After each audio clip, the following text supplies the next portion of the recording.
And boom, we're back. Daniel, welcome to the show. How lucky am I? I'm on the show. How lucky am I? We didn't even plan this. We're wearing green. I know. We're green to go. We're We green are to good to go. go. We got the guitars. So people that are just listening, Daniel plays guitars. I play guitar. Obviously, people know that I'm a music producer, and we both ironically are wearing green.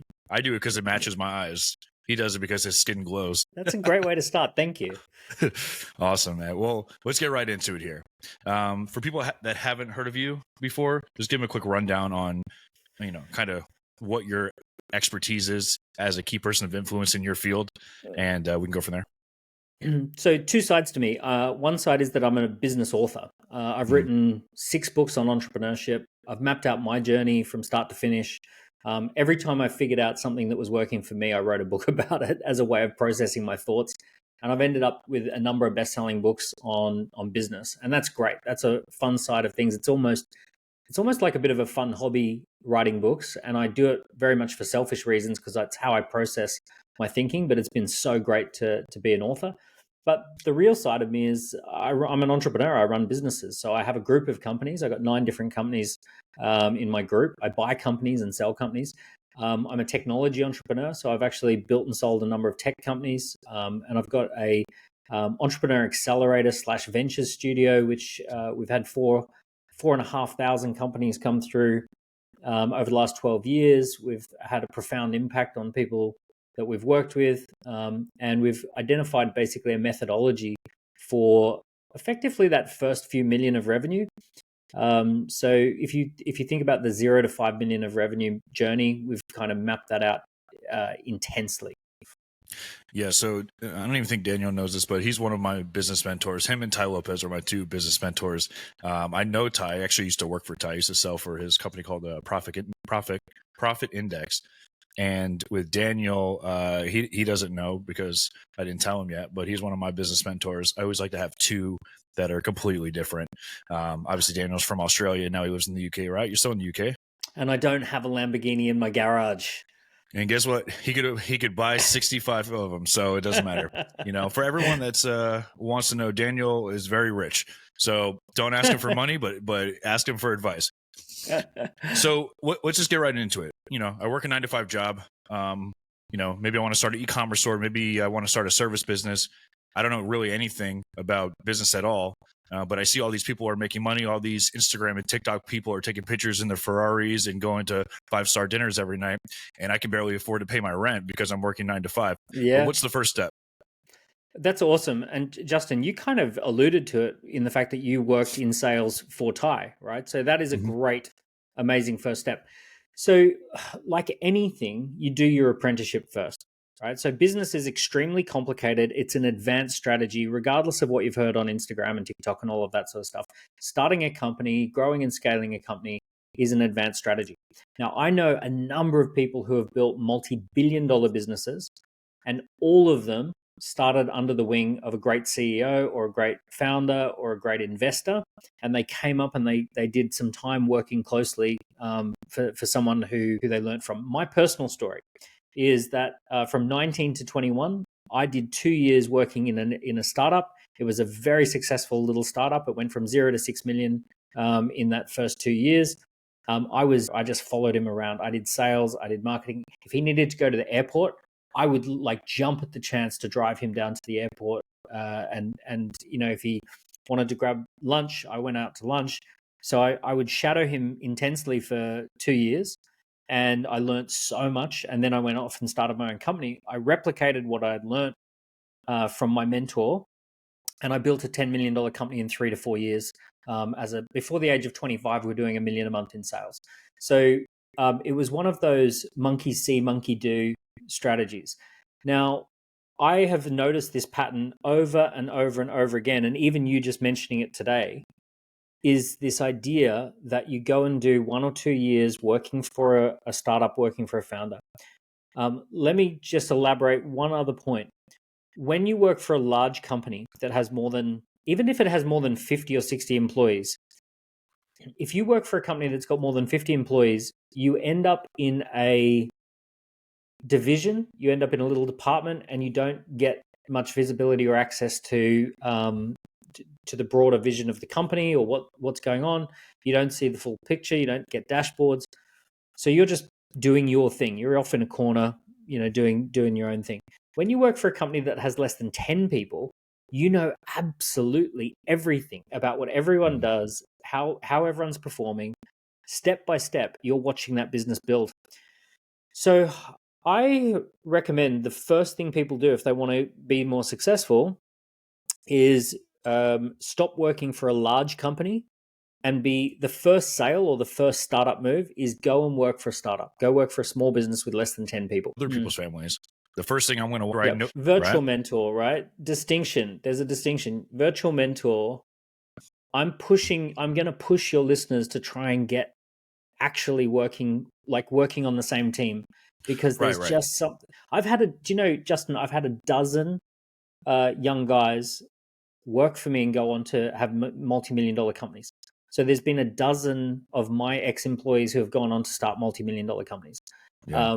And one of them just sold for $7 million to a private equity fund. They all come back to me and they say, I'm just doing what I learned when I was working around you. It's the cheat code, right?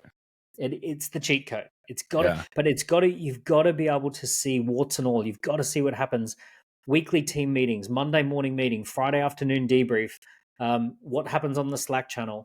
How do we recover a client like when a client's unhappy? How do we recover it? How are we generating leads? How are we converting those leads to sales? How are we doing customer success calls? Right, all of that stuff. You got to be able to get closer, like real close to the action to see all that. Exactly. That's the most realistic. Now, Daniel's HR manager will be like, hey, did you do a podcast recently? We have a lot of applications. Well, why have we got all these people flooding in? Yeah. Why are they all from Florida?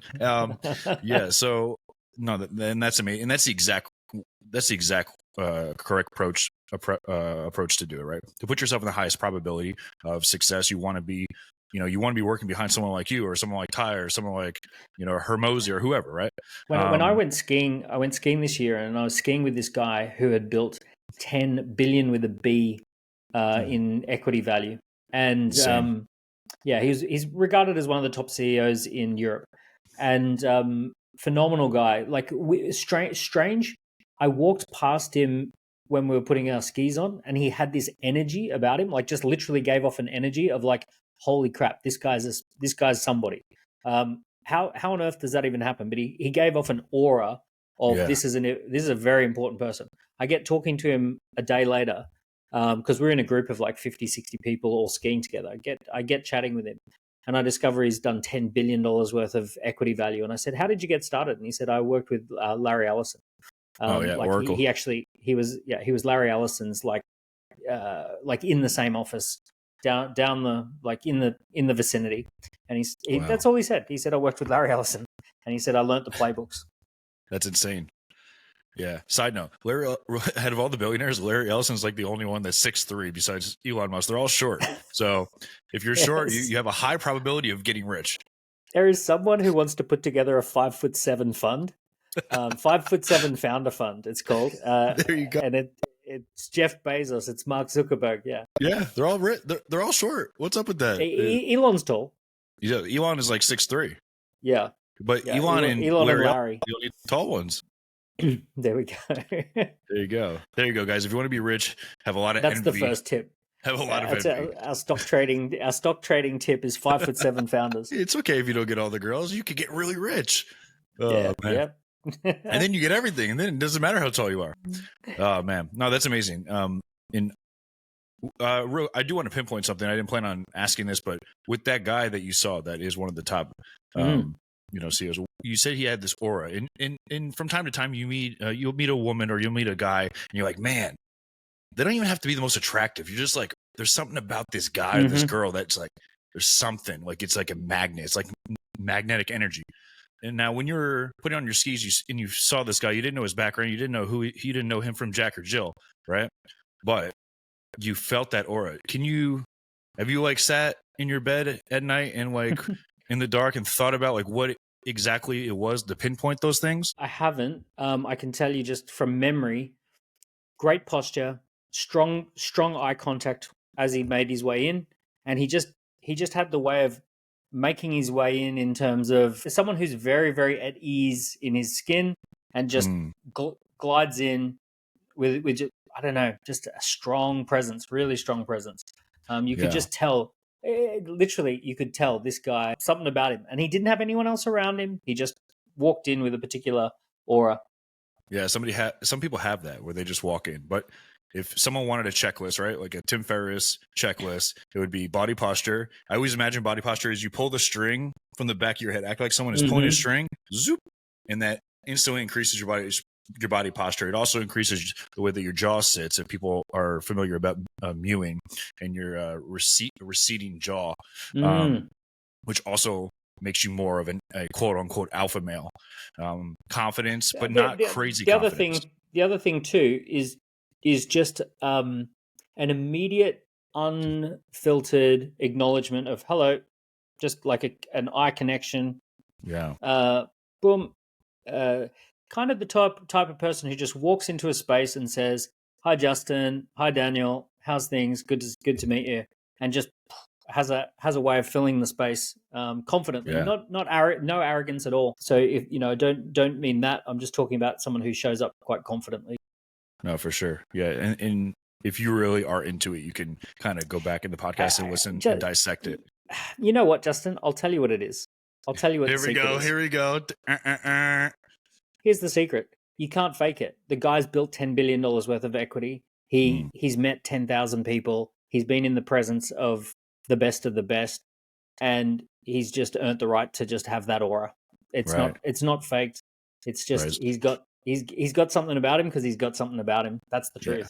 He didn't go to a weekend seminar class. There was no. He wasn't thinking it through. It just happened.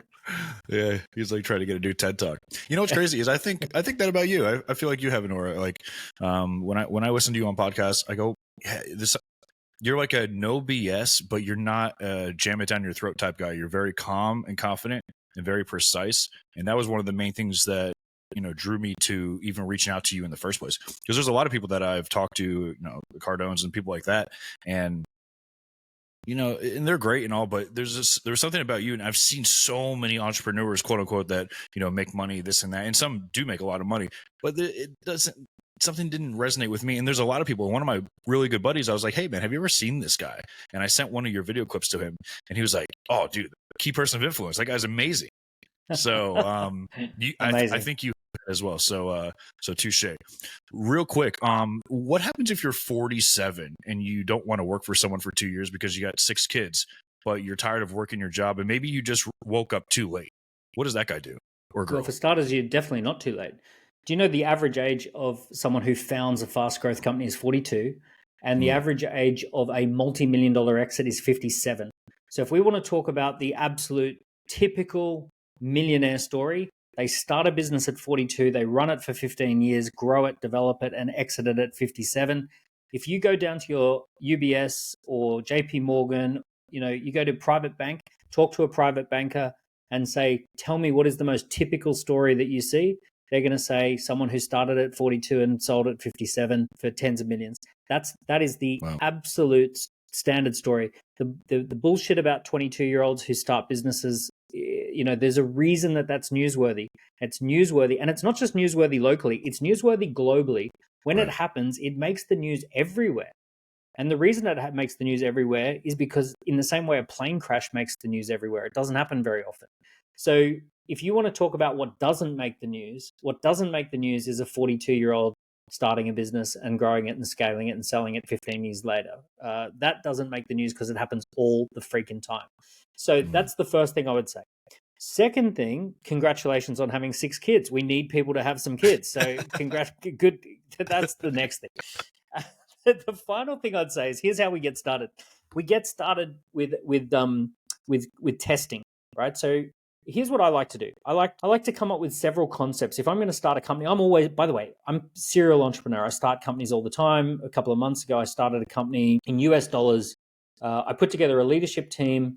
We raised $300,000 for a pre-seed round at $3 million valuation. It's a little AI related startup. and we're already up and running, right? So, and I've not worked in it. I'm just putting it together. I'm building it. I'm starting it, putting a leadership team in place. I'm kind of guiding it. So I'm good at doing that now. And I do that like somewhat regularly, but I don't work in the businesses. So here's what I do. I come up with ideas, and I love to do something where I launch a waiting list. And what I do with a waiting list is that we have a landing page, and it says, I'll actually tell you about this one. So this was called bookmagic.ai. Bookmagic.ai is for people who want to write a book, AI tools that are going to help you structure the book and promote the book and get the book written. But it doesn't write the book for you. So we put a page together, and it says author faster. If you would like to use AI tools to write a book, join the waiting list. We are developing a tool using artificial intelligence for anyone who wants to get a book out of their head and into Amazon, available in record speed. This tool is going to help you to find the right research, analogies, structure the book, come up with case studies and examples. It's going to help you with promoting the book, right? Blah blah blah blah blah. And it says if you want to join the waiting list, here's the button. So I put that on my LinkedIn, and I thought to myself, if I get more than 150 people join the waiting list, then that will go to stage 2, and we'll actually explore whether we actually do that idea. 1,100 people joined the waiting list in the first 48 hours. And I'm like, wow, that's way more than I thought, like an order of magnitude more than I thought would happen. So I thought, let's do this. So that's when I spoke to Lucy McCara, who's an expert at book publishing, and Joe Gregory, who's also a phenomenal top person in book publishing. And we had Jonathan Farrer, who's a CTO, who's worked on some really big projects. We brought together a meeting, and we basically said, yep, it's passed the first test. What we're going to do is we're going to collect some data about this, and then we're going to go out and talk to angel investors and see if they'll shoot it down, see if they'll tell us that it's a terrible idea. And they didn't. They wanted to invest. So essentially, we're conducting a series of tests, and I'm really, the funny thing for me is I want it to fail. It's so weird. It's different to everyone else. I want critics to shoot it down. I want people to say that'll never work because of X, Y, and Z. I want people to say I'm not interested because I want this. I don't want that technology to do that thing. It's like, great. Like, I don't want to do more ideas, but Right.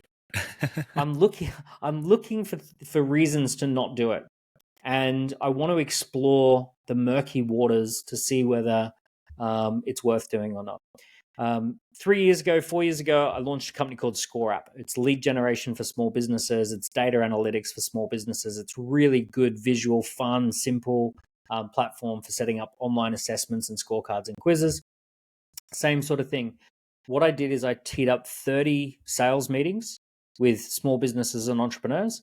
And one by one, I had a sales meeting with 30 people, and I said, we're going to build you a quiz to do your marketing. Here's how it's going to work. We're going to have an online assessment. It's going to cost you about $6-7 grand. Would you like to go ahead? Credit card details, please. Now, when they said yes, I gave it over to my development team, and it cost us about $10,000 to build these, but we were learning on each one. So I would get them to pay about $6 or $7 grand. I knew that when we built the product, we'd be getting people to pay $39, $49 a month. But I just said, for certain business owners, I know they can afford to build something bespoke. So it's like, boom, we go over there. I know we're losing money on each one, but what we're doing is we're learning. Once I had about 6 or 7 of these built, we then figured out the formula for making it work. Then we raised about $600,000-700,000, and then we built the platform. And today, that is a multi-million pound business. We turned down an offer for tens of millions. It's a great software. I've gone through it before, and I know some other people that use it. It's an absolutely amazing software. No, and that's great. And also, Daniel has about, if you go to, I think it's dentglobal.com, right? Or Dent. Mm-hmm. Yep. Yeah. Dent.global. Dent.global, yep. They own a bunch of different companies. So they have a bunch of different companies underneath their umbrella. And one of them is finding an angel investor and finding people to invest in. They also have a book one. They have, I know the growth guys. Hey, I know them. You've done your homework. Of course. Come on, man. Yeah. What do you think, amateur? So if people are like, okay, cool story, Daniel. Yeah, because you're a key person of influence. You're the Eiffel Tower. How do I raise money? I don't know anyone besides my sister. It's like, okay, cool. Go to dent.global. And this is not an ad. We did not talk about this before. And go through the process. You might get funding, you might not, but at least you'll have some benchmark on where to start. Yeah, because a lot of people don't have money to throw at it, right? Well, yeah. Look, here's a couple of mistakes when it comes to money. A lot of people imagine that they're going to get an angel investor, someone who comes along and puts in $500,000 or $250,000. That never happens. That happens for the best of the best of the best in Silicon Valley at the best time, right? Yep. And you don't hear about the thousands that doesn't happen for. But what does happen all the time is getting 20 angel investors who put in 10 grand. And Right. you just, you get good at pitching. You go down to the business clubs, you ask around. There's always some business owners who are sitting on a ton of cash, and they'll happily put 10 grand behind a startup if they can see other people are doing it. Do you want me to go into actually the strategy for raising some money? Because it's actually really, it's quick and it's good. Yeah, let's do it. So here's what I do. I do first round through the investors, because I started with absolutely nothing. Like I started poor, broke, living on a concrete floor with a mattress on it. My hobby was walking in neighborhoods. That was my hobby. You right? and me both. I would Gotta go track for your walks. steps. I would go for a walk in a nice neighborhood. That was my treat for the day. But I was, started out working pizza delivery drivers and McDonald's and like all of that sort of stuff. But the way I raise money is that I will go and do a round of all the people I can possibly talk to.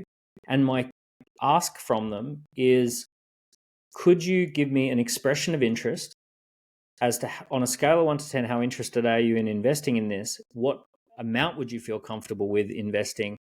And what are the key considerations that you need to know? Like a good expression of interest form, right? And that's what I do. So then if I want to raise $250,000, I keep doing that until my expression of interest forms total $500,000. Then I go back to everyone and I say, I've got some good news and bad news. And I say, what's the good news? What's the bad news? And I said, the good news is that we've got $500,000 worth of people who want to invest in this. And we've identified all the key concerns and considerations that people have, and we've made a list, and there's really only 3 or 4 big ones. The bad news is you said you wanted to put in 10 grand, but I'm going to ask everyone to put in less. Would you be willing to put in, say, 6 or 7 so that you don't go the full 10 grand, but you put in 6 or 7,000? Because I want to be able to make room for all the angel investors that want to support the project. And everyone goes, wow, cool. Yes, sounds great, right? So it just is such a great way to raise money. And what I'm looking for is 20 angel investors, not one. I want 20 who are all going to do something beyond money. One of the questions I put on the expression of interest form is, if this goes ahead, what is one thing you could do other than the money? Like, could you make an introduction? Could you social media post? So I'm always looking for those things. Most of my angel investments, when I've raised money through angels, the average ticket size is 10 to 15 grand. It's small, but I get 20 of them at a time, 20 or 30. Wow. I want to go back real quick when you posted on LinkedIn. So you are the Eiffel Tower, and Daniel has a whole Eiffel Tower scenario, metaphoric phrase that we may or may not get into it, but nevertheless, I feel like we have to now, because otherwise they're like, why is Justin calling him the Eiffel Tower? Like, he's not. He's wait not a second, French. what's going on here? He's not French. He's just got this weird thing that he calls this guy the Eiffel Tower. It's like, he is the Eiffel Tower. We will get into that, but real quick, I just want to ask you and pinpoint on one thing. You talk about doing waiting lists, right? Yep. So that's good. So 2-part question. One, what if you know nobody? You work at Verizon and you want to start something, you don't even have a LinkedIn, and you want to start a waiting list. Do you start running ads? Do you, how does that process work? I'm going to be brutal. Okay. If you work at Verizon, you don't know anybody, you're not ready to start a business. It's a black belt move. It's an advanced move. Your first and only sale is to go work for an entrepreneur. Right. I know that's brutal, right? That's a horrible thing to say, but it's good for people to know, though, because a lot of people listen to podcasts and they're like, oh, they said this and that, but that's the reason why I started the podcast. You're not ready to be a number 1. You're ready to be a number 3 or a number 4 at that point. So what is being a number 3 or number 4? It means that you're not even approaching a number 1. You're going and talking to a general manager, a HR manager, a CFO, a CTO, a COO of a very small company. So if you imagine a company that's got, say, 12 people, you're going to have the founder. Don't approach the founder. If you've been at Verizon and don't know anyone, you go to the COO, the general manager, you go to the CTO, and you basically say, I want to join this team. I'm willing to work really hard. I'm passionate, I'm entrepreneurial, I'm willing to learn. Here's some of the skills that I've got. My background's working at Verizon, right? You want to come in as a number 2, number 3, number 4, right? But you want to be close enough. You want to be in the orbit of the entrepreneur so that you're picking up enough. Now, this is honestly, I'm not being difficult. I'm actually just saying this is the fastest path. So I'll take you another example. There's a young guy who I met. I do a bit of volunteering in prisons, and I go into prisons and I work with young men who are ex-drug dealers, and we talk about how they've got transferable soft skills. They can come out and they can start a real business. And I just talk to them about the idea that entrepreneurship, legitimate entrepreneurship, is a path for them after they get out, so they don't reoffend, or hopefully not. I meet this guy who's got real spark, real presence, and I say, "Would you like to come and join my team?" And I put him on telephone calls, right? So he's just there, appointment setting, and he's on my team. He's not even the number 2, 3, 4, 5. He's like way down the chain, but he's in my orbit. He gets the opportunity to come and sit in on meetings every now and then. He goes, when I'm doing an event, he's coming along and he's helping out at an event. And he starts basically doing whatever he can to just spend time around me. He does 2 years working for us. He then gets himself set up with a home and a girlfriend and all those sorts of things. He then says to me, "It's time for me to go start my own business." And he goes off and starts a business, does £600,000, so near enough $1 million or $900,000 in his year one. So he's right. So he learnt for 2 years, and then he just applied and did that. And he ended up getting married and having, like, he's really turned his life around. Young guy as well, like 23, 24 years old when he worked for me. Wow. No, that's amazing. You got him at the right time. Well, I knew if he could sell what he was selling, he's going to sell other stuff as well. Like, listen, man, you want it or not? And then the other part of that question is, what if you were known for something else, but by default or strategically, and now you want to sell something else, and you want to be, for people that aren't watching, key person of influence here. This is his book. Let's say you are the key person of influence. Give me a real example. Give me some more meat on the bones. Okay, like for instance, in my case, right? People know me as music guy, right?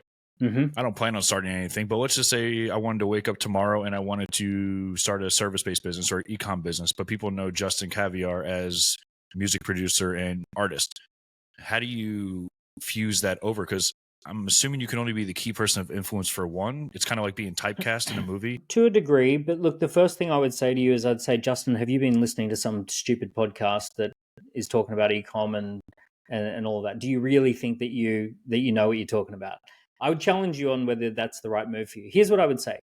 I would say your origin story is a really important part of it. It's one of your first assets. The first asset you have as an entrepreneur is your origin story. It would be crazy for someone who had a music producer background to say, "Oh, I'm going to go and sell, little plastic bathroom bins on Amazon, because I've heard that drop shipping is the way forward." And it's like, mate, give yourself an uppercut. This is dumb. So you've got, the only people who succeed are normally people who have an origin story to succeed. There's always a pool cue, right? When you see that white ball fly across the table, it's because a pool cue belted it. The pool cue is the origin story. There's a backstory for every entrepreneur, and you need to line up your opportunity with your origin story. And you can see someone else who's making money drop shipping. I guarantee you they have an origin story that lines up for drop shipping much more than you think. And if you try and copy them, it will be like trying to break a billiards ball using your finger. You've got no pool cue. So you don't have the origin story for that particular thing. So there's two answers to this. Number one, do something that is a bigger expression of what you've been doing as a music producer, right? Go stand next to the biggest pile of cash in music producing. Go and find where's the opportunity within what you know. I believe that you're already standing on a mountain of value, but when you're close to something, you can't see it properly. So you need to go and talk to some people and say, "Hey, what do you think I'm missing? I feel like I'm standing on a huge opportunity, but I'm not quite sure what it is. What do you think I might be standing on?" Right? So you get some reflective energy back to you. Or there's a pivot that you can do. And a pivot is where you learn something from an industry and you take it somewhere else. So let's say in music producing that there's a really good crossover for being a SaaS company founder, because there's something in the music producing process and working with superstars and all of this sort of stuff that's highly applicable to software. And you basically say, hey, I'm taking the process of music producing and working with superstars, and we're reapplying that in a different way in a different industry. And now that is going to be a secret ingredient and a unique strategy that we're bringing into something else. So we're taking this thing and putting it in this thing, but you've got the origin story for it. No, there is people like that too. There's guys like Connor Price and Nick D, where I think Connor has like 7 million monthly listeners, and he used to be an actor, but then he he transformed into a rapper, and his wife is really good at marketing. He was just on My First Million. He was just on My First Million, and he makes like close to $200,000-$300,000 a month on streaming on stream royalties. There's another guy, Nick D, where he has a book. It's called You Don't Want It Bad Enough. And it basically talks about if you want to be an independent person, an independent artist as a rapper, singer, whatever, then this is the way to do it. You don't need the label. And Nick does about 1 million streams a day, which generates anywhere from $3,700 to $5,000 a day. So he's making, $2 million a year hanging out. He doesn't even do tours. He could probably make an extra $700,000 a year doing tours, but he lives in a farm in Virginia with his wife. He's like, I don't want to leave my house. Amazing. He's found his formula. But he also teaches people how to do it. Be like, listen, you don't need a label anymore. They need you. You could sign a distribution deal because they're going to push your stuff out to the masses, but you can own all your music. And someone in my space that wanted to do that could be a whole extra business that could probably make more money. And you've got the origin story for that. So exactly. Yeah, so it's all about making sure the first asset you have as an entrepreneur is what I call the origin, mission, and vision. So the origin, mission, and vision is your origin story, your background, your vision for the future. What do you want to see happen? What does it look like when it's done? And then your mission. What's the most high value Right. added thing that you do today? So the origin, mission, and vision is like asset number one. And when I say it's an asset, it literally gets people to quit their job and come and work with you. It gets investors. It gets all of that sort of stuff. The other thing too is, look, if you've got an idea, everything's downstream from lead generation. So if you can generate leads for something, yeah, maybe you've got a business for it. And if you can't generate leads for something, maybe that's the market saying this is not for you. It's not that you're a bad person, not that you're a failure. You're just not doing something that's your thing. So lead generation is the first hurdle. So in your spare time, do lead generation. Now, let's say we're talking to someone who's already got a $10 million company and they're thinking of launching something new. Lead generation is the first thing for them too, right? So like if I've got if I've got a IT services company and I think to myself, actually, I want to spin out a little AI enabled product. Great. Don't build it, generate leads for it. See if you can actually get lead generation going for that thing. And then if you can generate leads, then build it. Let's talk about it. And guys, stay tuned because he's going to tell the Eiffel Tower story at the end. So if you want the Eiffel Tower story, you got to wait till the end. And it's really good. And you'll probably make an extra 10 million a year. Maybe not. So talk about clickbait. So let's say that you work for someone for 2 years, you start your own business, you have somewhat of a following, but now we need to generate leads. Do you jump right into ads? And I know you might say no, but I know some people, even here in Tampa and in other areas, where they had no following, and they jumped straight into ads, and they ran right into ads, and now they're making anywhere from $200,000 to $700,000 a month over time. Justin, between you and I, don't tell anybody, right? Okay, but between you and I would jump into ads, but I've got 20 years experience in ads. So I know exactly what to expect and what works and what doesn't work. If you've not managed ad budgets before, if you've not worked closely with ads, I would worry about jumping into ads. Now, if you previously had a job working in a company and you saw the ad budget, you saw the dashboards, you saw how much they spend, how long it actually takes to convert, all of those sorts of things, fine. You're doing something that you're familiar with. If not, then I wouldn't start with ads. I would start with assets first. Assets basically is anything that you create, because you've got assets, tools, and ads. So assets is your creativity. Tools is the platforms that host your creativity. And then ads is where you throw fuel on the fire. So for example, let's start with assets. Assets are normally landing pages. So first one I would do is a waiting list. I would then do a common interest discussion group. So a common interest discussion group is where you set up a WhatsApp group to discuss the type of thing that you're going to be doing. So let's say you're going to be helping musicians set up their own music label. You set up a WhatsApp group called Musicians with Their Own Music Label Discussion Group. You set up a landing page where it says, this is for musicians by musicians. You don't need a label. You can be the label. We're going to have a discussion group for the next 30 days to discuss what it really takes to set up your own label, blah, blah, blah. Join the WhatsApp discussion group. So then people have to register. They put in all their information. They tell you about themselves. They get an invitation. They get the link, and they get to join the common interest discussion group. So that's called a common interest discussion group. Very, very powerful strategy. It's a great way to get the first 500 leads and get them all talking to each other. Also, you get their mobile number. So you can pick up the phone and talk to all these people because it's in WhatsApp. That would work, by the way. Actually, you'd probably make a ton of money because just the fact of you don't need a label. Like everyone worships labels. You don't need a label. You can do it yourself.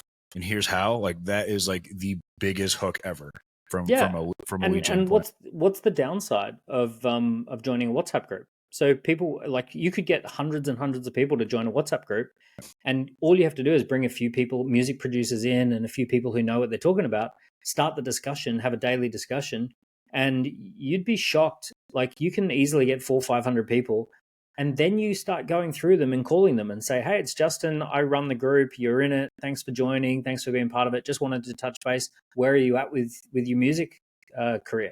So now you can have those conversations. You can do it over voice notes. So that would be one. So waiting lists, common interest discussion group. Next one's called an intro event. An intro event is where you run an introduction event on Zoom. You aim to have about 30 or 40 people attend. And what you do is you just present people with like the landscape. So you might say an introduction to setting up your own music label. And you say, I'm going to give you the data, the research, the chances of success, people who have done it well, people who have done it poorly, books to read, podcasts to listen to. It's all going to be in this introduction event. So essentially people turn up to see the introduction to starting your own music label. And that's where you're getting people to engage and getting them to jump on a Zoom call. Zoom account is $20 for the month. So, you're doing that with next to no money. You message people on Instagram, you message people on LinkedIn, and you just reach out and say, hey, I'm doing an introduction to music, setting up a music label. If you want to attend, it's a free Zoom event. So that would be the next lead generator. And then the final one is called a scorecard or a quiz. And essentially, the quiz for your case would be, are you ready to launch a music label? Answer 15 questions to find out. And they answer the quiz and they get a score. So they answer the 15 questions. Do you have this? Do you have this? Have you got this? Have you thought about this? Have you ever struggled with this? Blah, blah, blah, blah, blah. They get a score, and then it says you scored 7 out of 15 for being ready to set up a music label. These are the 3 things you need to focus on. So those 4 ways are the best ways to generate your initial leads, and none of them require you to actually have a product. None of them require you to have a final service. All of them are just lead generation strategies that are completely self-contained. There's no risk. There's no reputational risk.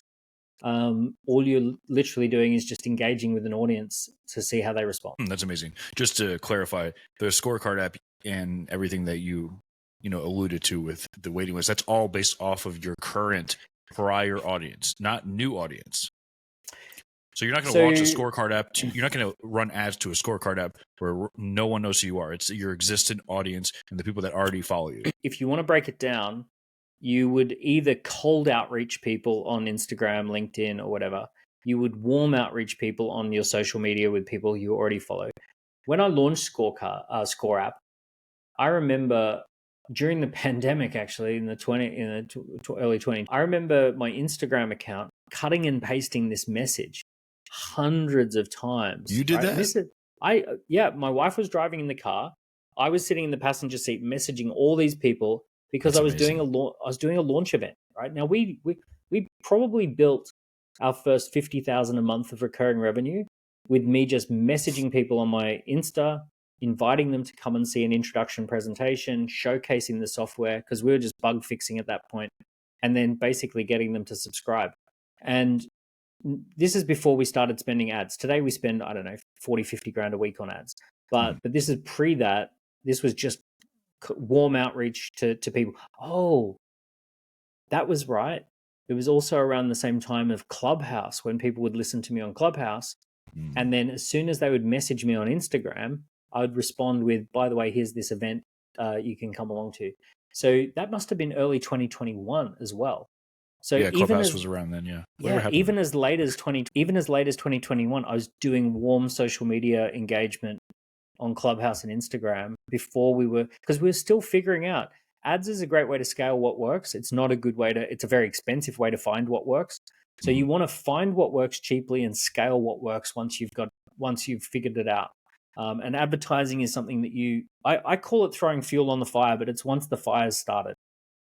No, absolutely, and that's the best strategy. How do you, like, if somebody has a bunch of Instagram followers, right, and they want to launch something, like, for instance, in my case, right, let's say I were to do that, like, start your own music label. You don't need the labels. You could do it yourself at your own home and make money from streams, right? That's a great hook. Yep. But obviously, like, I have females that follow me. I have construction workers that follow me that could care less about doing that. How do you know without a data scraping tool? Well, what I would do is I would use stories to begin with and just super simple. Have you ever thought of starting your own music label? Just DM me the word yes, and I'll send you some really interesting information I've just come across. Gotcha. Okay. And how often would you run that? Would you do it, once or twice a week, or do it every couple of weeks? I might also do a little, like, if you're a music producer, hey, I'm in the music studio, I'm working with a really talented artist who owns their own label, and it just got me thinking that we should run an event where we talk about starting a music label. If you're interested, send me the word event and I'll send you the details. That's amazing. And guys, you obviously, like, I do music. Most people don't do music. If you're referring to the masses, you can apply this to anything. Daniel literally just applied this on the spot. You can apply it to everything. Yeah, give me another, landscaping business. Hey guys, I'm here in front of this beautiful landscaped garden, and a lot of people have thought about landscaping their garden. If you're interested in what it takes to go from a normal looking garden to a beautiful garden like this, send me the word garden and I'll send you a link to an introduction event that I'm running, an introduction to landscaping your garden. That's amazing. That's amazing. So guys, the first step, work for a mentor. And then once you have something going, test it. You might even test it while you still work for your mentor. Yeah. I do want to jump into ads because I feel like you're really good at ads, but you never talk about it. So Daniel also owns a company called The Growth Guys. I've actually talked to them. They're very, very nice guys. And I don't know how hands-on you are. You're probably not hands-on at all. Let's say you have some money, right? You got some money. Well, let's say you don't feel like going through the process, and you've never been a media buyer. You've never ran a Facebook ad. You don't know, wow, is YouTube better than TikTok? Or am I going to do a video ad, or am I going to do a post ad? You don't know, right? It's kind of like, if I have a Ferrari, I want someone that specializes in Ferraris. I don't want someone that specializes in Toyotas, because you play dumb games, you get dumb prizes. So would you recommend, somebody has money, maybe they did sales, they have a couple $100,000 in the bank, they're ready to do this new venture, they don't want to learn, they don't want to test, they don't want to, they don't want to abuse their audience, quote unquote, even though you're technically not, but they don't want that to happen. Maybe they don't want people to see. They just want to run ads. Would you recommend going to a company like The Growth Guys and having them run it? And then if you do, then what is the ideal starting budget, or what's the ideal budget in the amount of money that you have to spend in order to have a realistic expectation of return on investment?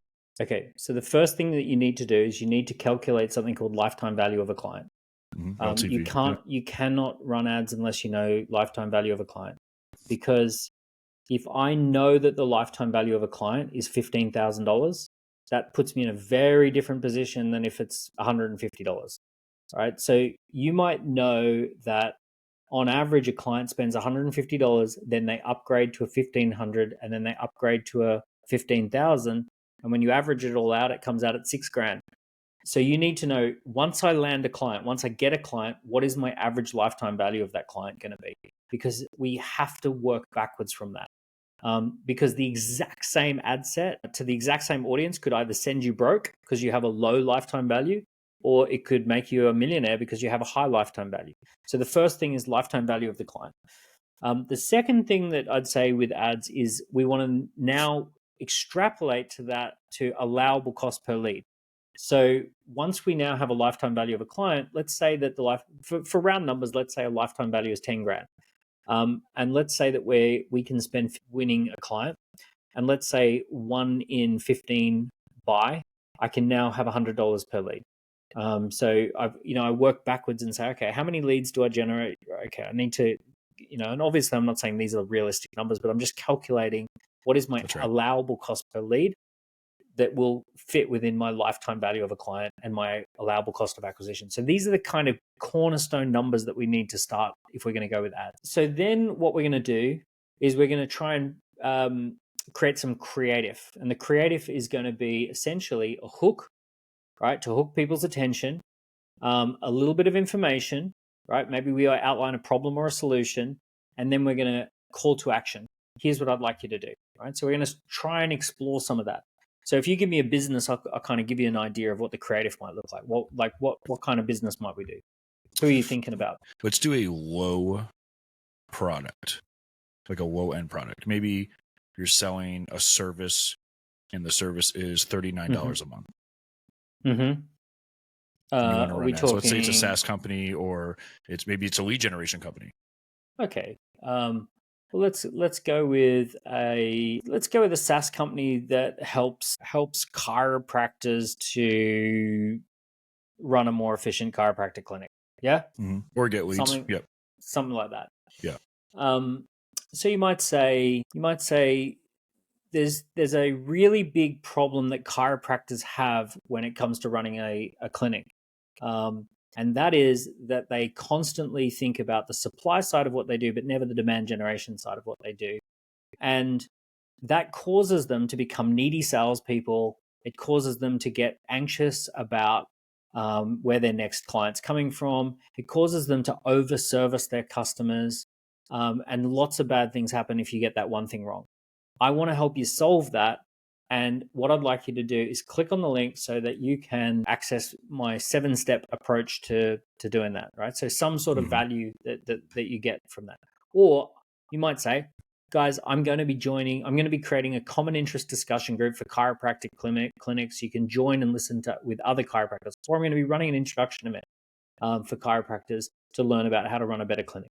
Or I've just launched a quiz to identify out of the 3 things that could go wrong, which one of those 3 things is most impactful for your business. So you click on the link and take the quiz. So I just did a set of ads that produced pretty well. And it was, hey, it's just a new year, 2024.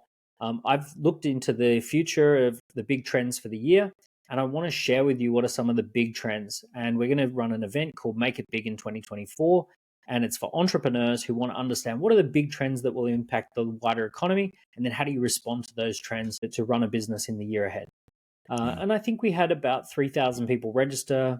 It might have been about 15 grand spend for that one. But, that's a classic example. We're going to be doing this. Would you like to come along?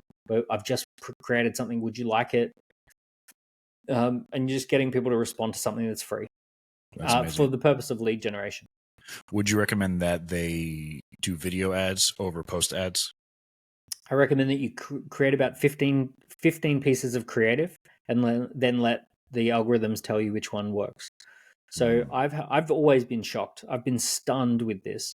The other day, I was doing some video production for Score App, and they were just handing me props, and I had to turn the prop into a conversation about Score App. So they hand me a tea strainer, and I say, the problem with most people's marketing is they don't know how to filter the right customers in and the wrong customers out. You need something that filters people. And they're like, amazing. Okay, cool. And then they hand me a cup with one of those ping pong balls, and I go, see, your website's not capturing the key information that you need. Then they hand me a jigsaw puzzle. I'm like, you can't build a picture if you've only got this one tiny little piece of information. You need the full picture. So I'm like doing this thing, and I'm coming up with all these random things. They then put that all into Facebook. And then Facebook basically starts running the tests, and then Facebook algorithms say, oh, this one. And it turns out one of the ones that I never would have guessed was the high performer, and that's the one that, we doubled down on. And also, it's often the case that text outperforms video. So you gotta try some text, try some images. Most people don't know this, but ChatGPT already produces images.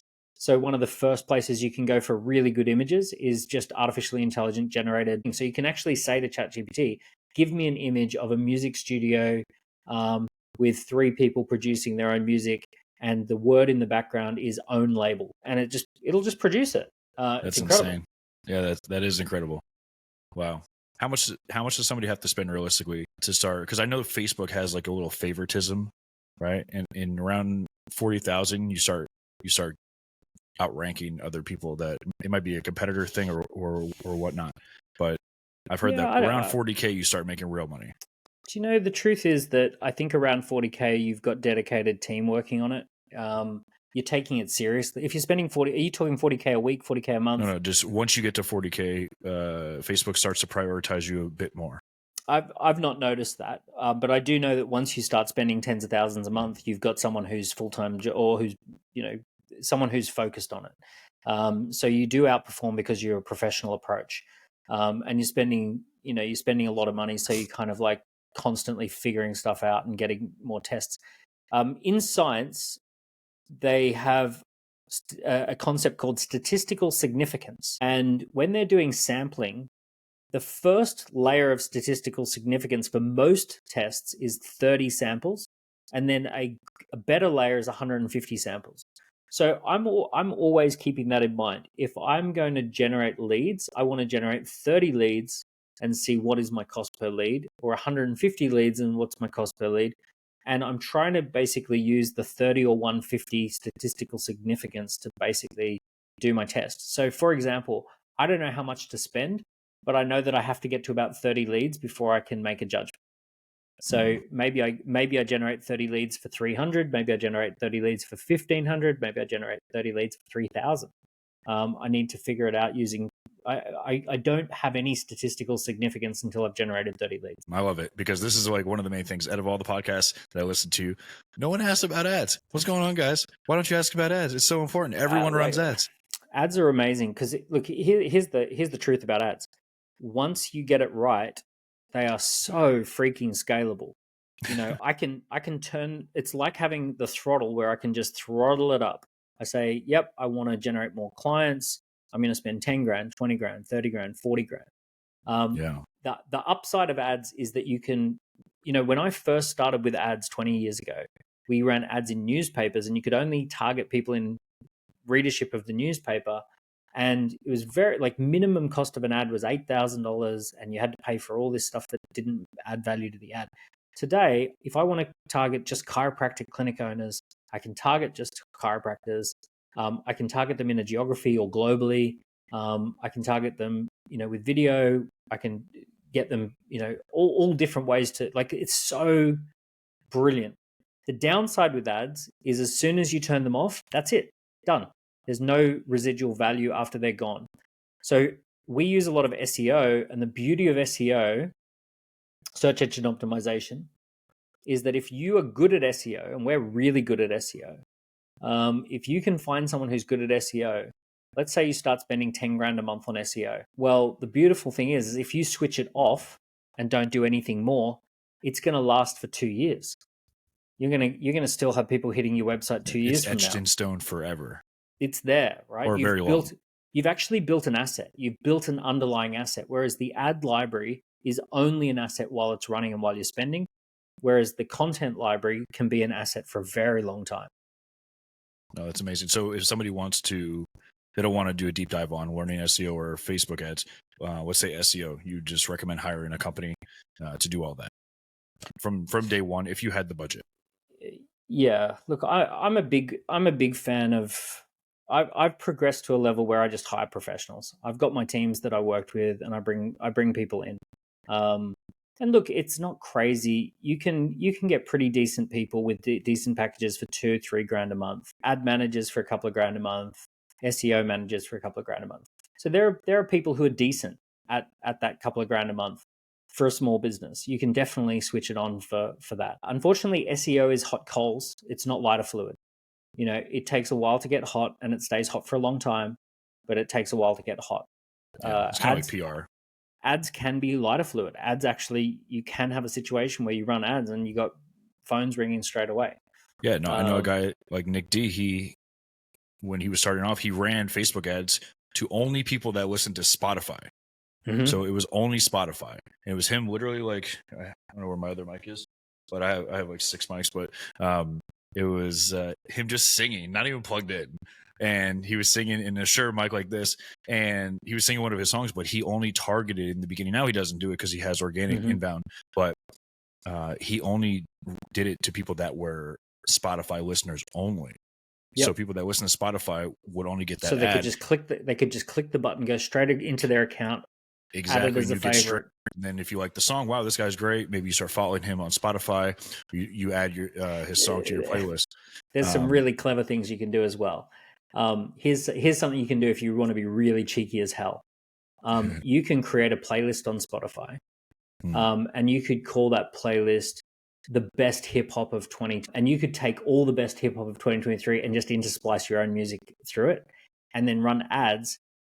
Listen to the best hip hop of 2023, and people go to Spotify. They're like, "Oh, this has got Drake and it's like all these artists that I know," and then they're like, "Oh, who's this guy?" Right? So you then put yourself on the same pedestal as all these top artists. So you can build your own, and then run ads over, and now you're actually, there's some cheeky stuff you can do with ads. Looks like I'm going to be calling the growth guys in a minute.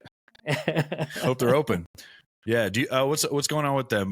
Would you recommend just reaching out to a company like that? The growth guys they're pretty rammed. They're in demand. One of the things they're very fussy as to who they take on as clients now. So you've got to have a lot in place as far as your content library, and they want to see that you. Yep.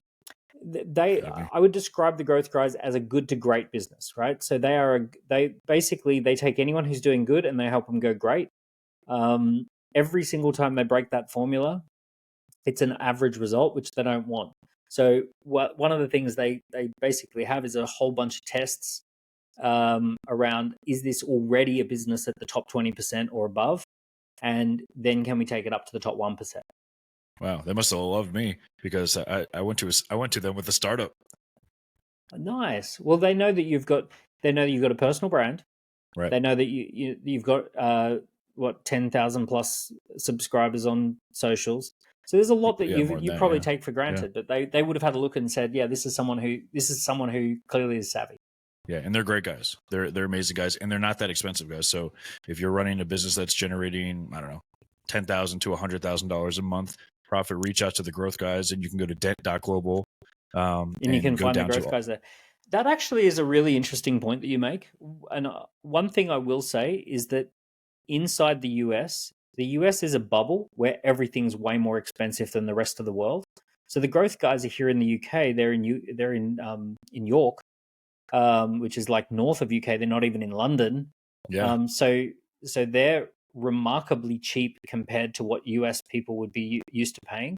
But if you're working with UK businesses and UK suppliers, the time zone overlaps pretty well. But the prices are way less than what you pay inside the US. The US is a big bubble. Like there is a big bubble in terms of what prices are. I'm always quite shocked at how much people pay for stuff in the US.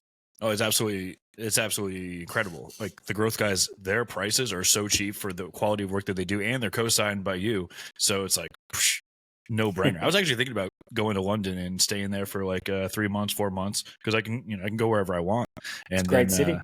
And I have some friends out in London. I think that there is a genuine opportunity to take successful businesses in London into the US, because in London in the UK we're in a protected little walled garden of a market of 60 million people. Everyone is like, it's not like the US where people are just crazy optimistic about things. Everyone's like quite tempered.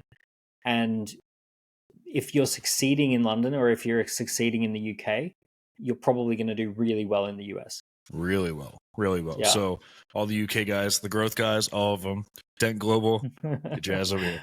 What's going on? A real quick rapid fire question, real fast, on just personality traits on being successful. What if you are inherently a procrastinator? What's your hack? How do you fix that? Get into massive debt Or have kids, right? or have kids. That's what Ty says. He says all the richest people, the top 100 on the Forbes list, they all had kids under the age of 30. Yeah, I've got 3 kids. Look, I started my business on a credit card, and if it didn't succeed, I was screwed. And like I think carrots and sticks. If you're a procrastinator, here's what procrastination really is. It's your brain has figured out that no matter what you do, it doesn't really pay off. So your brain just stops you from doing stuff. It's basically says, we've tried stuff before, it didn't work. You don't ever get the thing that you want. So I'm just not going to let you do anything. So you're gonna have to rebuild the trust with your brain. Also, it's purpose, though, right? I think I learned this. Correct me if I'm wrong. I think I might have learned this from you, but pick the 5 top businesses that you'd like to start, and think about which one would you do if it made no money, and that's the one you do. Yep. Did I get that from you? Yeah, I've talked about that. Yeah. I think I'm not sure that would be right for a procrastinator. I think procrastinators love to leave things to the last minute, and I think there's something about the idea of getting in over your head where it actually just feels like the last minute. There is something about a procrastinator's nervous system where they kick into gear at the last minute, like they really come in strong. There are people who, when they're given the homework, they're given the assignment that's 3 months away, they'll just start on it straight away, and there are other people who do it 3 days before. And the procrastinator's nervous system is geared towards the last minute. So in which case you kind of have to create scenarios where you're constantly in the last minute until you're exhausted with yourself. It's amazing. Do you have any more? Yeah, exhaust yourself, have kids, and get into debt. There you go. Yeah, expensive girlfriend.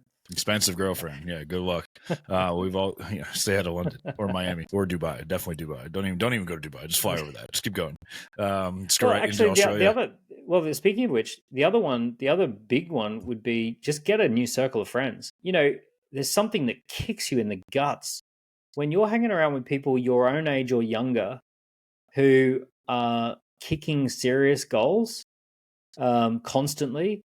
Like, damn, that kicks you into gear. Right. No, it really does. I'm a big believer in environment dictates performance. There are procrastinating environments, and then there are high performance environments. You can't be a procrastinator in a high performance environment. If you turn up to a jiu-jitsu class, you can't procrastinate. You are going to do the class. The guy's going to say, on the mat, get going, up and down, let's go. If you turn up to a dancing class, you're going to dance. So if you get yourself in an environment of friends who are all kicking goals, you sit there and lay on the couch, play Xbox, and they'll just say, what the fuck are you doing? Exactly. No, it's 100% true. And it goes back to the role of mentors. Mentors are so important. One of my favorite movies is, I think it's Midnight in Paris with Owen Wilson, where he goes back in time and he's around Pablo Picasso or Ernest Hemingway. And it's like, man, it's like if you could go back in time, and let's say Pablo Picasso and Ernest Hemingway aren't your mentors, but you could go back in time. Like for me, it might be, Friedrich Nietzsche or Sigmund Freud, and you can go and just sit in the room with them and because the smartest people that have ever lived are not alive. That's a fact. Elon Musk, yes, he's not even close to the smartest person that's ever lived. Right? They're all dead.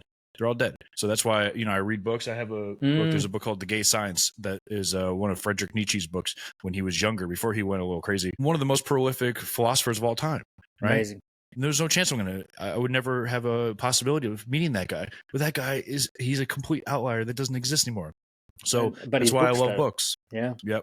Do you have any morning routines or nootropics that you take, or any type of biohacking to increase your performance, or it's just genetics? The honest answer is no. I've got 3 little kids. My morning routine is get the kids to school. I do the morning school run, and my father was a teacher when I was growing up, and I went to school every day with my dad, and I loved that.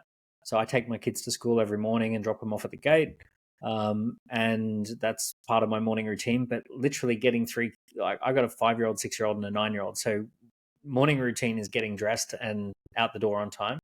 My biggest hack as far as productivity is I have an assistant, an executive assistant. About every 30 days, I talk to my executive assistant about what I want to do for the next 90 days. So it's a rolling 30-day meeting, but we're always talking 90 days. And I'm talking with her about my priorities. What are the most important things that need to happen? And then basically I'm just flicking her every opportunity that comes in, and it's her job to prioritize it and stick it in the diary. That's amazing. All right, real quick before we end, Eiffel Tower story. And if you haven't gotten Key Person of Influence, you can get it on Amazon. Oversubscribed, you can get it on Amazon. Scorecard app book, you can get it on Amazon. You won't be disappointed. Or you can just sign up and they send it to you for free. So the Eiffel Tower story is the idea that Paris, when everyone thinks of Paris, they think of the Eiffel Tower. It's the first thing we picture. And when people go to Paris, of course they want to see the Eiffel Tower. But the Eiffel Tower is not how Paris makes any money. So there's hardly, like, it's 10 euros to go up and down the Eiffel Tower, right? It's not a big money maker.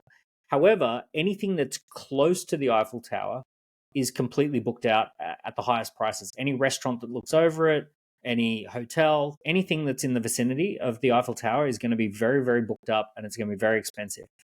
So the goal of a personal brand is your personal brand is to be the Eiffel Tower. And then your job is to surround yourself with products and services and businesses that all boom as a result of your personal brand. That's what you're trying to get to. So the best example of this right now is Ryan Reynolds. He's a Hollywood actor, but as a Hollywood actor, he earns millions. As a key person of influence, he earns hundreds of millions.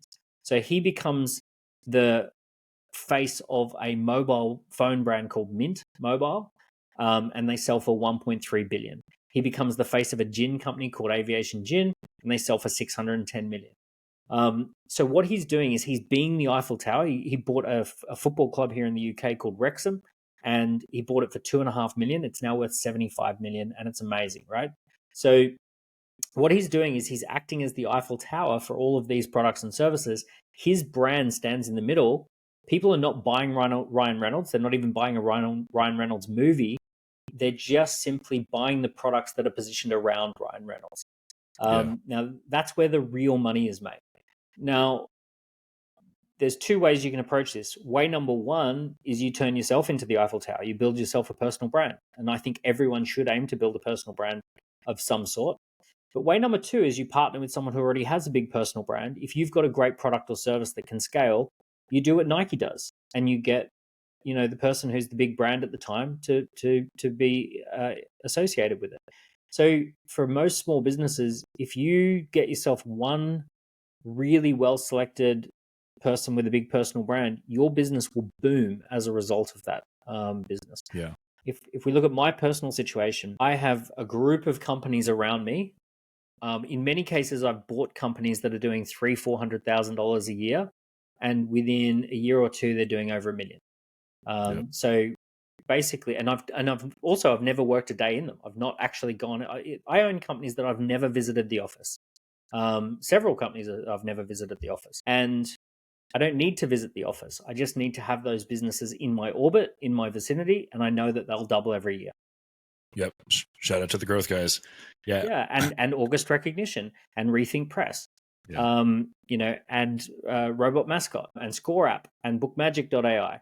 So when we put those businesses around the orbit, they tend to double every 12 months.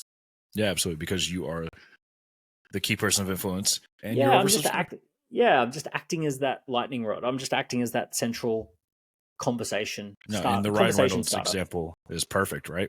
It's incredible what he's done. I mean, he's literally he's either a billionaire or he's very close to being a billionaire. And I mean, by the way, if anyone sort of asks you like who would be a great mentor figure, Ryan Reynolds. I mean, the guy's married with kids. He's a happy dude. You can tell he's a happy dude. He's got no controversy around him. He's just a good all-round dude. He's funny, and he's like making $1 billion. Yeah, and he's got Blake Lively. He's great. Like, he's just an all-round. By the way, do you know he follows me on Twitter? Does he? Yeah, he only follows 1,500 people. He randomly follows me. I have no idea why. Just he randomly follows me. It's probably crazy. saw a video. He probably saw a video like this. Richard Branson follows me. Richard Branson? My buddy went to his island not too long ago. Yeah. It was actually one of my buddies that just started running ads out of the gate. Branson is the original gangster key person of influence. This guy built a personal brand in the traditional media, and then he just surrounded himself with 150 different businesses. And you know what he started first? A magazine, the student Virgin magazine, Records. and Virgin Records. Yeah, and do you know, a lot of it didn't work, and just every now and then you get one that hits. Virgin Records sold for £510 million back when the pound was 2 to 3 times the dollar, so $1 billion. And it was just because Sony Records was just on a massive buying streak. They had easy capital. They went out and bought this thing. It wasn't worth 500 million. He sold it for 500 million. And then, he's had some failures since, and he's had some successes since, but he's used his brand to elevate all these Virgin businesses. He's done 150 startups. Yeah. And imagine now you don't even need a label. Click the link right here below. Yeah, you can be Virgin Records. He can join your common interest discussion group.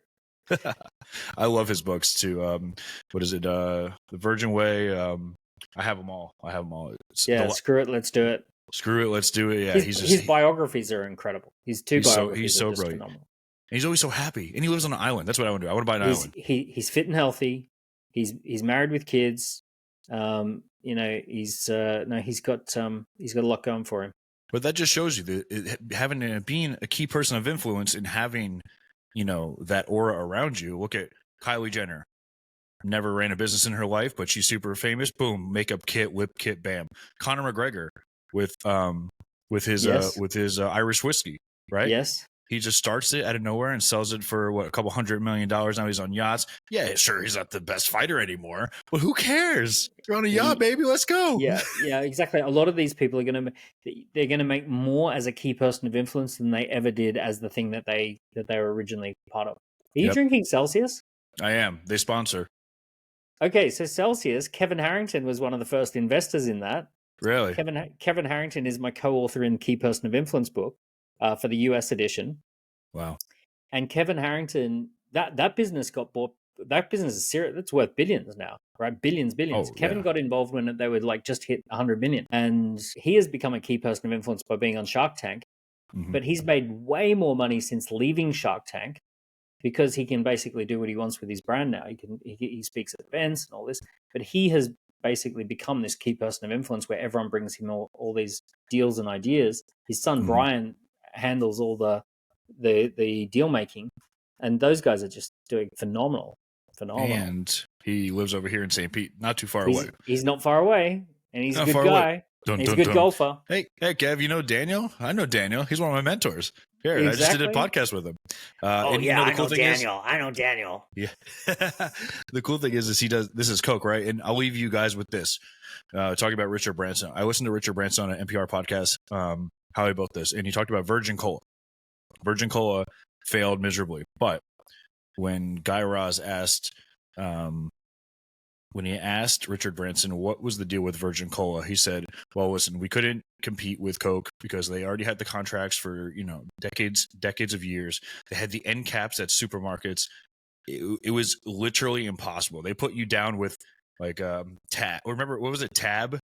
Yeah. The stuff that our parents drank, it was disgusting. They put Virgin Cola down with Tab, and that's you're talking about Richard Branson.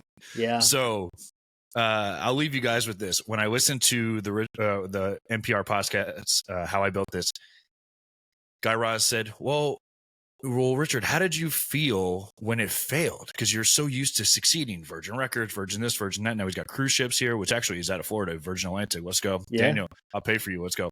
Let's go. He's like, listen, I'm one of those guys that I'll put my heart and soul, give 110% into something that I'm doing, and I'll love it and I'll smile. The second I know that it's not going to work, I cut it off, I push it away, and I never think about it again. Yep. I love it. That's a great way to be. And that's the way Daniel is. Reach out to Daniel. How do people reach out to you, Daniel? How do they send you money? What's your Cash App, Venmo? Well, look, the easy one is the books. I've deliberately made the books as cheap as I can on Kindle, so anyone can access them. I think the cheapest you can make them is like 99 cents. So most of the books I tell my publishers, put them down to as cheap as you will. You can actually get some free copies of my books online if you search for the PDF versions. Mm-hmm. So I just want people to succeed. I want people to read the books and share the journey and all that sort of stuff.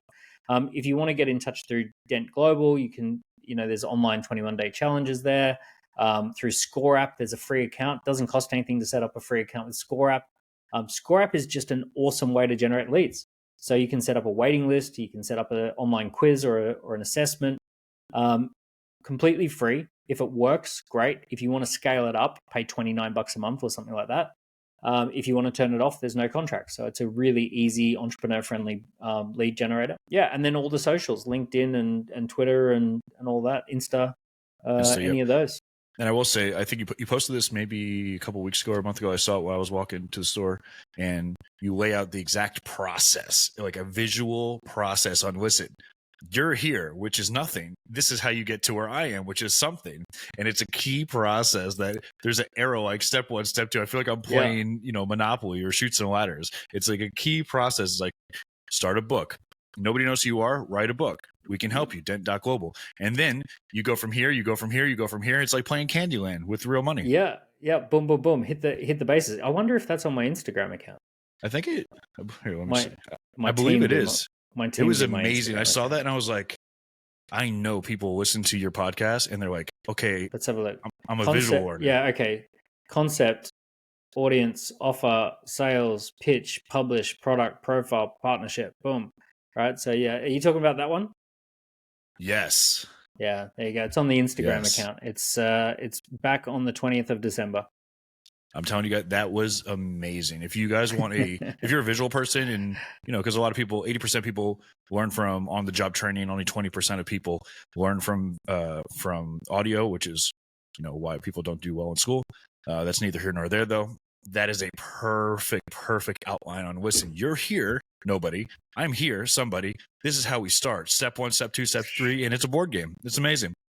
Listen, Daniel, I could talk to you all day. I think you're a remarkable guy. You're one of my personal mentors that, I'll know forever. I'd love to do a part 2 with you, and that's it. So, guys, let's catch up when I'm in Tampa.